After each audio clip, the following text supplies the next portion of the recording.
Hi good morning friends. രാവിലെ ഉറക്കം വന്നിട്ട് കണ്ണുപോലും തുറക്കാൻ എന്നാലും വേഗം എണീറ്റു ഞാൻ. കാരണം എന്ന് വെച്ചാൽ നമ്മൾ തന്നെ ചെയ്യണം എപ്പോഴായാലും. പിന്നെ പെട്ടെന്നൊന്ന് ബെഡ്ഷീറ്റൊക്കെ മടക്കി വെച്ച് പിന്നെ രാവിലത്തെ ആ ഒരു ജോലി കഴിയുമോ. പിന്നെ വേഗത്തിലൊന്ന് മുഖമൊക്കെ കഴുകി ഇപ്പം മുഖം നോക്കാനായിട്ട് ഈ കണ്ണാടി രാവിലെ നോക്കണത് തന്നെ. പിന്നെ നമുക്ക് നോക്കാനോ ഒന്നിനും സമയം കിട്ടും. വേഗത്തിൽ പിന്നെ അടുക്കളയിലോട്ട് വന്നു. ജനൽ തുറന്നിടുമ്പോൾ ഒരു പ്രത്യേക ആശ്വാസവും ആ രാവിലത്തെ വെയിലും എങ്ങനെയായാലും സൂര്യപ്രകാശം അടിക്കുമ്പോൾ നമുക്ക് പ്രത്യേക ഒരു പോസിറ്റീവ് എനർജിയാണ്. ജസ്റ്റ് ഒരു 5 മിനിറ്റ് അവിടെ നിന്നിട്ട് പിന്നെ അധികം നിൽക്കാൻ നേരമില്ല. അടുത്ത നമുക്ക് ഇടിയപ്പം ഉണ്ടാക്കാനായിട്ട് വേഗം വെള്ളം ചൂടാക്കാൻ വെച്ച് ഈ ഗ്യാസിൻ്റെ പ്രശ്നം കൊണ്ട് ഇപ്പോൾ ഇൻഡക്ഷൻ കുക്കർ എടുത്തിട്ടുണ്ട്. അടുപ്പിൽ വയ്ക്കാൻ സമയം കിട്ടൂല, സത്യമായിട്ട് അങ്ങും എത്തൂല ഇങ്ങും എത്തൂല. ഇന്ന് മുതലൊരു യുദ്ധം തുടങ്ങുകയാണ്. എന്തെന്നറിയാമോ, നമുക്ക് ചേട്ടന് ഡയാലിസിസ് ചെയ്യാനുണ്ട്. ജോലി ചെയ്യാനൊക്കെ പുറത്ത് പോകാനോ അല്ലെങ്കിൽ വേറെ ജോലിയൊക്കെ വലിയ പാടുള്ള ജോലിയൊക്കെ പറ്റൂല. അങ്ങനെ പിന്നെ നമ്മൾ വിചാരിച്ച് വീടിനടുത്ത് കാവുണ്ട്. കാവിൻ്റെ അടുത്ത് ഒരു ചെറിയ തട്ടുകട കണക്ക്, വലിയ കച്ചവടം കാണൂല വെച്ചാൽ അകത്ത് ഉള്ളിലായിട്ട് കാവ്, അതിൻ്റെ അടുത്തായിട്ട് ഒരു ചായക്കട, പിന്നെ ദോശ, തട്ട് ദോശ, വേറെ ഇതൊന്നുമില്ല, സാമ്പാർ അങ്ങനെയുള്ള. പിന്നെ ഈ ചിക്കൻ കറി ഇന്നലത്തെ, അത് നമുക്ക് രാവിലെ കഴിക്കാനായിട്ട് ഇടിയപ്പത്തിട്ടോടെ കഴിക്കാൻ. അതിനിടയ്ക്ക് ഞാൻ പിന്നെ പെട്ടെന്ന് പാത്രം കഴുകുകയാണ്. പക്ഷേ ഇന്നോട്ട് സ്റ്റാർട്ട് ചെയ്യാണ്. എങ്ങനെ എന്നൊന്നും അറിഞ്ഞൂടെ, ഏകദേശം ഒരളവിനൊക്കെ എല്ലാം ചെയ്യാണ്. എടുത്ത് വെച്ച് കാണാം. പിന്നെ നമുക്ക് കുടിക്കാൻ വെള്ളം എടുക്കാം. ആദ്യം ആളുണ്ടെങ്കിലല്ലോ ബാക്കിയെല്ലാം നടക്കൂ. എനിക്ക് പെട്ടെന്ന് ഇൻഫെക്ഷൻ വരും വെള്ളം കുടിച്ചില്ലെങ്കിൽ. പിന്നെ ഞാൻ പെട്ടെന്ന് അതെടുത്ത് വെച്ച് വെള്ളം കുടിച്ച് രാവിലെ തുടങ്ങി. പെട്ടെന്ന് യൂറിൻ ഇൻഫെക്ഷൻ വരും. ഞാൻ ഒരു ദിവസം കുടിച്ചില്ലേ അപ്പോൾ ആവും. പിന്നെ നമുക്കൊരു പോത്തൂട്ടൻ അല്ലാതെ ജൂലിപ്പെണ്ണുണ്ട്, വയസ്സായി ഇവള്.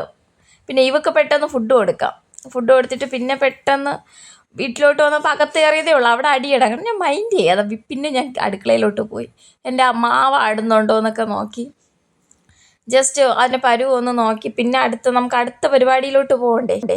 പിന്നെ വേഗത്തിലൊന്ന് കഞ്ഞിക്ക് ഇട്ടായിരുന്നു. പിന്നെ അത് കഴിഞ്ഞിട്ട് ഇടിയപ്പത്തിനായിട്ട് മാവ് ഇടാൻ വെള്ളം ചൂടാക്കാൻ ഇട്ടായിരുന്നല്ലോ. പിന്നെ പെട്ടെന്ന് മാവിൽ ചൂടുവെള്ളമൊക്കെ ഒഴിച്ച് ഉപ്പൊക്കെ ഇട്ട് പെട്ടെന്ന്, അതോ ചൂടായതുകൊണ്ട് നമുക്ക് പെട്ടെന്ന് കൈ കൊണ്ട് അത് കുഴയ്ക്കാൻ പറ്റൂലല്ലോ. പിന്നെ ഞാൻ സ്പൂണിട്ട് ജസ്റ്റ് ഒന്ന് ഇളക്കി ഒന്ന് തണുത്തതിന് ശേഷമാണ് പിന്നെ അതിനെ ഞാൻ റൗണ്ടാക്കി വേഗത്തിൽ. ഇത് കുറച്ച് നേരം ഇവിടെ വെച്ചിരിക്കാം. അപ്പോഴത്തേക്ക് നമുക്ക് ജസ്റ്റ് ഒരു പണിയുണ്ട്. പെട്ടെന്ന് പോയി കർട്ടനൊക്കെ ഒന്ന് മാറ്റി റൂമിൽ. അതിനിടയ്ക്ക് പെട്ടെന്ന് വെള്ളവും കൂടി കുടിച്ച് കിട്ടണ സമയത്തൊക്കെ കുറച്ചങ്ങ് കുടിക്കാം. കർട്ടനൊന്ന് മാറ്റിയിട്ടാൽ വെയിലടിക്കും. പിന്നെ അതും എനിക്ക് ഭയങ്കര ഇഷ്ടമാണ്. പോസിറ്റീവ് എനർജി പോലെ തോന്നും വെയിൽ, പുറത്തുള്ള വെയിൽ കിട്ടുന്നതും.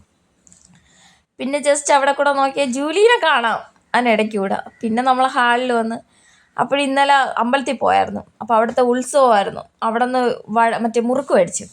അത് വാങ്ങിച്ചുകൊണ്ടൊന്ന് പിന്നെ പെട്ടെന്ന് അടുക്കളയിൽ കയറി അരി നോക്കി തിളച്ച് നമുക്ക് റൈസ് കുക്കറിൽ വയ്ക്കാം. അതിനിടയ്ക്ക് ഞാൻ ഒരു മുറുക്ക് കഴിച്ചു. അതിനിടയ്ക്ക് എൻ്റെ മോൻ അവിടെ വന്ന് നിന്ന് അത് മുറുക്ക് വെക്കാനായിട്ടൊരു ഇതൊക്കെ എടുത്ത് അതിനകത്തെടുത്ത് പിന്നും വെക്കുന്നു, ഓടുന്നു. ഒരു 2-3 കൈയും കൂടെ കിട്ടിയായിരുന്നെങ്കിൽ കൊള്ളാമെന്നും പറഞ്ഞ് സത്യത്തിൽ ഈ വീഡിയോ എഡിറ്റ് ചെയ്ത് ഞാൻ വോയിസ് കൊടുക്കുമ്പോൾ ദേവി ഞാൻ ഓടുന്ന. പിന്നെ ചൂടാക്കിയ വെള്ളം മാറ്റി വെച്ചിട്ട് പിന്നെ അടുത്ത ഇടിയപ്പത്തിനായിട്ട് നമുക്ക് ഇൻഡക്ഷൻ കുക്കറിൽ തന്നെ വെക്കാം. ഇൻഡക്ഷൻ കുക്കറിലാണെങ്കിൽ എല്ലാ പാത്രവും വെക്കാൻ പറ്റും. അതിലാകുമ്പോൾ പിന്നെ അതുപോലെ നമുക്ക് ഗ്യാസ് തീരാറായി, ഇനി കുറച്ചേ ഉള്ളൂ.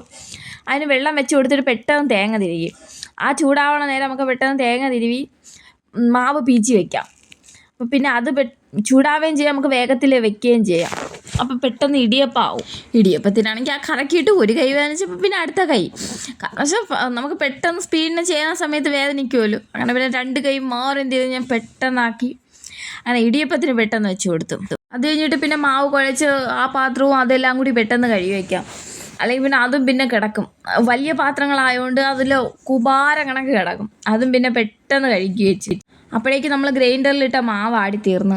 അത് പിന്നെ എടുത്ത് ബക്കറ്റിൽ ഒഴിച്ച് വെച്ച് അത് കഴിഞ്ഞ് ആ പാത്രവും അപ്പോഴത്തന്നെ അങ്ങ് കഴുകി വെച്ചു. ഉഴുന്ന് ഞാൻ ഗ്രൈൻഡറിൽ അരി ആട്ടിയതിന് ശേഷം ഉഴുന്നെടുത്തിട്ട് പിന്നെ ആ ഉഴുന്ന് വെച്ചിരുന്ന പാത്രം കഴുകിയിട്ട് നമുക്ക് അതിലിനി രസവടയ്ക്കുള്ള പരിപ്പും കൂടി ഇട്ട് വയ്ക്കാം. പിന്നെ അത് കുതിർക്കാനായിട്ട് വെച്ചിരിക്കാമല്ലോ. അത് കഴിഞ്ഞ് വീട്ടിലെ പാത്രങ്ങളും കടയിലത്തേക്ക് വാങ്ങിച്ച പാത്രമൊക്കെ കഴുകി ഉണക്കാൻ വെച്ച് അത് കഴിഞ്ഞിട്ട് പെട്ടെന്ന് മാവ് അടിയൊന്ന് നോക്കി അത് കഴിഞ്ഞ് വേഗം നമുക്ക് പല്ല് തേക്കാം. കുറച്ച് സമയമേ ഉള്ളൂ. അതിനകത്ത് പെട്ടെന്ന് പിന്നെ പല്ല് വയ്ക്കാൻ കുറച്ച് നേരം പുറത്ത് നിന്നൊക്കെ നോക്കിയിരുന്നു. അത് കഴിഞ്ഞ് പിന്നെ വേഗത്തിൽ പിന്നെ അടുത്ത തുണി വിരിക്കാനായിട്ട് മിഷീനിൽ രാവിലെ ഞാൻ തുണി ഇട്ടായിരുന്നു. അതിനിടയ്ക്ക് ഓടി വന്ന് ആ തുണികളെല്ലാം കൂടി വിരിച്ചു. അതിനിടയ്ക്ക് നമ്മളെ വെള്ളം കുടിക്കണ്ടേ, അങ്ങനെ വേഗത്തിൽ വന്ന് വെള്ളം കുടിച്ചു. അപ്പോഴേക്കും മാവ് കറക്റ്റ് പരുവത്തിന് ആടിക്കഴിഞ്ഞു. പിന്നെ പെട്ടെന്ന് ആ ബക്കറ്റിലോട്ട് മാവ് കോരി വെച്ചു. അപ്പോഴേക്കും ദേവ് ഒന്ന് എന്തോ നുണയൊക്കെ പറഞ്ഞിട്ട് പോയിരിക്കുകയാണ്. ഒന്നും ശ്രദ്ധിക്കാൻ നേരമില്ലാത്ത പോലെ തോന്നി. അതിനിടയ്ക്ക് ഞാൻ എന്തൊക്കെയോ പറയുന്നുണ്ട്. ഇടയ്ക്കിടയ്ക്ക് ഒന്ന് ഫ്രിഡ്ജ് ഒന്ന് എത്തി നോക്കിയിട്ടു എന്താണോ എന്തോ അതിനകത്തിരിക്കണം. അത് നോക്കുമ്പോൾ അവൾക്കൊരാശ്വാസം. നമുക്ക് വേഗത്തിൽ ഗ്രൈൻഡറും കൂടി കഴുകി വയ്ക്കാം, അല്ലെങ്കിൽ പിന്നെ അതിൽ ഉണങ്ങി അതിരിക്കും. പെട്ടെന്ന് പിന്നെ അതും കൂടി അങ്ങ് കഴുകി വെച്ചാൽ ആ ഒരു ജോലിയാണ്. പിന്നെ പെട്ടെന്ന് നമുക്ക് കാപ്പി കുടിക്കാം. ഇടിയപ്പം ഉണ്ടാക്കിയായിരുന്നു. ഇന്നലെ ഞാൻ പറഞ്ഞില്ല ഇറച്ചിക്കറി ഉണ്ടായിരുന്നു. ആ രണ്ടും കൂടി കഴിച്ചു. പിന്നെ നമുക്ക് കടയിൽ പോകണം. അപ്പോഴത്തേക്ക് ഞാൻ പറഞ്ഞു ഞാൻ വരണം, നീ പെട്ടെന്ന് വണ്ടി താഴോട്ട് ഇറക്കാമെന്ന് പറഞ്ഞു. അവൾ വണ്ടി ഓട്ടിക്കും, പിന്നെ മെയിൻ റോഡിലോട്ട് കൊണ്ടുപോകില്ലെന്നേ ഉള്ളൂ. പിന്നെ ഞാൻ അവളെ നിർത്തിയിട്ട് പിന്നെ ഞാൻ വണ്ടി എടുത്തു. പിന്നെ നമുക്ക് കടയിൽ പോയി വൈകുന്നേരത്തേക്കോട്ട് ടിഷ്യൂം പേപ്പറും മേടിക്കണമായിരുന്നു, കുറച്ച് പച്ചക്കറിയും കൂടി മേടിക്കണമായിരുന്നു. പിന്നെ ടിഷ്യൂം പേപ്പറും മേടിച്ച് ബില്ലും അടച്ച് പിന്നെ അടുത്ത പച്ചക്കറി കടയിലോട്ട് ഓടി. അവിടെ നിന്ന് പച്ചക്കറിയും കുറച്ച് മേടിച്ച്. അതാണെങ്കിൽ വേഗത്തിൽ തരണില്ല, നമ്മളൊന്ന് എടുക്കുമ്പോഴേക്കും വേറെ ആരെങ്കിലും പറയും. പിന്നെ അവിടെ സംസാരിച്ചു പെട്ടെന്നായോ ഞാൻ പോട്ടെ എന്ന് പറഞ്ഞു. എനിക്കാണെങ്കിൽ ടെൻഷൻ, കാരണം വെച്ചാൽ ഇനി വീട്ടിൽ ഒരുപാട് ജോലിയുണ്ട്. വൈകുന്നേരം നേരത്തെ തന്നെ ചായയും പലഹാരവും ഒക്കെ ആവണം, വൈകുന്നേരത്തേക്കുള്ള ദോശ ആവണം. പിന്നെ പെട്ടെന്ന് വാങ്ങിച്ചും കൊണ്ട് ഓടി. പിന്നെ വീടെത്തി ഉടനെ വേഗത്തിൽ വെള്ളം നന്നായിട്ട് ദാഹിച്ചാണ്. വെള്ളമൊന്നും വഴിയിൽ നിന്ന് കുടിക്കാൻ സമയം കിട്ടില്ല. പിന്നെ പെട്ടെന്ന് ഒന്നുകൊണ്ടേ വെള്ളം കുടിച്ച് പിന്നെ വേഗത്തിൽ വന്ന് നമ്മുടെ കിച്ചൺ പടച്ചട്ട എടുത്തിട്ടു. അതെടുത്തിട്ടിട്ട് പിന്നെ വേഗം അടുത്ത പണി തുടങ്ങണ്ടേ നമുക്ക്. ഇന്ന് വൈകുന്നേരം ഉള്ളിവടയാണ് ഉണ്ടാകുന്ന പലഹാരം. അത് പിന്നെ ദേവനെ കൊണ്ട് ഞാൻ ഉള്ളിയൊക്കെ പൊളിപ്പിച്ച് ആ നേരം ഞാൻ വേഗത്തിൽ നമുക്കിന്ന് വിഴുക്കുണ്ടാക്കാം. ഇറച്ചിക്കറി ഇരിപ്പുണ്ട്, വിഴുക്കും ചോറും ഇറച്ചിക്കറി ഇത് മതി. ഇന്ന് ഇത്രയേ ഉള്ളൂ, താമസിക്കും അല്ലെങ്കിൽ ഞാൻ പെട്ടെന്ന് ഇൻഡക്ഷൻ കുക്കറിൽ തന്നെ വെച്ച്. അത് കഴിഞ്ഞപ്പോൾ നോക്കിയപ്പോൾ വെയിലത്ത് ഒരാളെ ഉണക്കായിട്ടിരിക്കണം. എന്താടാന്ന് ചോദിച്ചാൽ പറഞ്ഞാൽ അതെന്തോ എനിക്ക് വെയിൽ കൊള്ളുമ്പോൾ നല്ല സുഖമൊന്നും, ഉള്ളിൽ പനി ഉണ്ടായിരുന്നു, അതായിരിക്കണം. പിന്നെ കുറച്ച് നേരം അവിടെ ഇരിക്കണുണ്ട്, കുറച്ച് വെയിലൊക്കെ കൊണ്ടിട്ട് വരട്ടെ എന്ന് ഞാനും വിചാരിച്ച്. വൈകുന്നേരം ദോശയുടെ കൂടെയുള്ള സാമ്പാറിന് പെട്ടെന്ന് അരിഞ്ഞു. പിന്നെ ഇപ്പോഴത്തേക്ക് നല്ല സമയമായി, ഉച്ചയൊക്കെ കഴിഞ്ഞെന്ന് തോന്നണം. വേഗം അരിഞ്ഞു. പിന്നെ അതിനിടയ്ക്ക് ഞാൻ പെട്ടെന്ന് ഒരു മാങ്ങ എടുത്ത് ഇവർക്ക് കൊടുക്കാമെന്ന് പറഞ്ഞു. ദേവുന് വിശക്കണ്. അവൻ അടിയുണ്ടാക്കാനാണ് അതിനടുത്ത് നിൽക്കുന്നത്.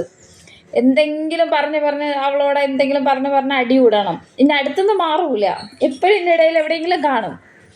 പിന്നെ എവിടെയോ വെയിൽ കൊള്ളാൻ പോയിരിക്കുകയാണ്. അതിനിടയ്ക്ക് കുറേ കഥകളൊക്കെ കേട്ട് ഞാനും കൂടി അതിൻ്റെ കൂട്ടത്തിൽ കഴിച്ചുള്ള ഒരുക്കമായിട്ട് അവൾ കഴിച്ചുകൊണ്ടിരിക്കണേൽ കുരുത്തക്കേട് കാണിച്ച് കുരുത്തക്കേടിൻ്റെ മൂടാണ് ഇവൻ. ദേവം രൂക്ഷമായിട്ട് നോക്കിയേ, വീഡിയോ എടുക്കണോണ്ട് പിന്നില്ലെങ്കിൽ ചാടിച്ചോട്ടിയേനെ. അത് കഴിഞ്ഞിട്ട് പെട്ടെന്ന് ദേവു സവാള അരിഞ്ഞ് നമുക്ക് ഉള്ളിവടയ്ക്കുള്ളത്. അതിനിടയ്ക്ക് ഞാൻ രസത്തിനുള്ളതാക്കി പെട്ടെന്ന് രസവും വെച്ച്. കുറേയൊക്കെ ഞാൻ ഡിലീറ്റ് ചെയ്തു, എടുത്തായിരുന്നു ഞാൻ. അത്രയും സ്പീഡിനാകുമ്പോൾ എനിക്ക് എല്ലാം എടുക്കാനും പറ്റില്ല. പിന്നെ അതിനിടയ്ക്ക് ദേവുവിൻ്റെ കൂട്ടത്തിൽ ഉള്ളിവടയ്ക്കും ആവശ്യമുള്ള പച്ചമുളകും എല്ലാമൊക്കെ ഞാൻ വേഗത്തിൽ അരിഞ്ഞ് അതെല്ലാം ഇഞ്ചി അങ്ങനെയുള്ള എല്ലാം കൂടിയൊക്കെ പെട്ടെന്ന് മിക്സ് ചെയ്ത് വെച്ച്. അപ്പോൾ അടുത്ത ചേട്ടൻ പറഞ്ഞു അയ്യോ ഇത് തികയൂലെന്ന് പറഞ്ഞു. പിന്നെ അടുത്ത ചേട്ടൻ കുറേയും കൂടി അരിഞ്ഞു. അതിനിടയ്ക്ക് പിന്നെ ചേട്ടൻ വന്നു, അയ്യോ ഉള്ളിവടയ്ക്ക് ഇത്ര ഉള്ളി തികയൂലെന്ന് പറഞ്ഞു. ഞാൻ പറഞ്ഞെങ്കിൽ ചേട്ടൻ ഒത്തിരി പെട്ടെന്ന് അരിഞ്ഞാന്ന് പറഞ്ഞു. ആ നേരം ഞാൻ പെട്ടെന്ന് പിന്നെ രസത്തിനിടാനായിട്ടുള്ള മറ്റേ രസവടയില്ലേ, വട ഉണ്ടാക്കാനുള്ള പരിപ്പ് അരച്ചുകൊണ്ട് വന്നു. അത് കഴിഞ്ഞാൽ പിന്നെ ഒരു മാങ്ങ ഇരുന്നു, അത് ചേട്ടൻ പിന്നെ കഴിച്ചു. അത് കഴിഞ്ഞിട്ട് കുറച്ച് കഴിഞ്ഞപ്പോൾ തന്നെ അയ്യോ എനിക്ക് വിശക്കണേന്നും പറഞ്ഞിട്ട് അപ്പം തന്നെ വൈകുന്നേരമായി. പിന്നെ വേഗത്തിൽ ഞാൻ മറ്റു ചോറും കോവയ്ക്കയും ഇറച്ചിക്കറി ഇരുന്നത് കൊടുത്ത് പിന്നെ അവിടെ ഇരുന്നുകൊണ്ട് വേഗത്തിൽ കഴിച്ച്. അത് കഴിഞ്ഞ് പിന്നെ ഞാൻ വേഗത്തിൽ ഉള്ളിവട ഉണ്ടാക്കി. സമയമായി വരുന്നു. പിന്നെ പെട്ടെന്ന് ഉള്ളിവട ഉണ്ടാക്കി. അപ്പോഴത്തേക്ക് ഏകദേശമൊക്കെ ഒരുവിധം കറികളൊക്കെ ആയി. പിന്നെ പരിപ്പുവട ഉണ്ടാക്കി രസത്തിലിടാനായിട്ട്, രസവടയ്ക്കായിട്ട്. പിന്നെ അതുണ്ടാക്കി വേഗത്തിൽ. ഇതാണ് നമ്മുടെ കട, ചെറിയ കട. ഈ കാവിനടുത്താണ്. ഇത് താഴോട്ടൊക്കെ വയലാണ്. നമ്മളെ പോത്തൂട്ടനെയൊക്കെ കൊണ്ടുപോകില്ലേ, അത് ഇതുവഴിയാണ്. നിങ്ങൾക്ക് നമ്മളെ കട ഇഷ്ടപ്പെട്ടോ? ഞാനും ചേട്ടനും കൂടി ഇങ്ങനെ ഇരിക്കുകയാണ്. ദൈവമേ എന്താവും എന്നൊക്കെ ഉള്ള ഒരിതിൽ. എല്ലാം ശരിയാവും.